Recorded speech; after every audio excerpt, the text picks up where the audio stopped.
статистикийн тухай хуулийн шинжилсэн найруулгын асуудлыг бас улсын хурлын дарга танилцуулж, за ер нь энэ төрийн байгууллагуудын мэдээллийн чанарыг сайжруулах, хоорондоо мэдээлэл хуваалцдаг, сайжруулдаг, за улсын хэмжээнд энэ өгдлийн засаглалыг хэрхэн цэгцтэй иж бүрэн байдлаар хөгжүүлэх тухай асуудлууд болон за цаашд ер нь энэ хиймэл оюун ухаан машин сургалтыг ашиглахад одоо ямар суурь дэд үтцийг бэлтгэх шаардлагатай талаар мэдээллийг бол танилцуулж бас улсын хурлын даргаас тодорхой чиглэлүүдийг авлаа.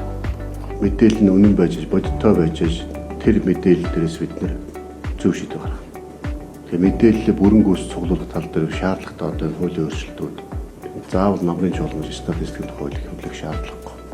Энэ хаврын чуулганд багтааж өргөн барьж хилцсэн шийдвэрлэлтэй хотон батлуулах талдаа харъя. Өнөөдөр тулгамдсан эрсдэлтэй энэ одоо үнийн өсөлт бараа бүтээгдэхүүнээс хөрсөн орлогод орно.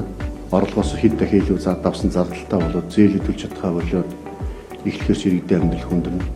Тулгамдсан асуудал төрөс тодорхой шийдэл танилцуулсан. Энийг бол яарал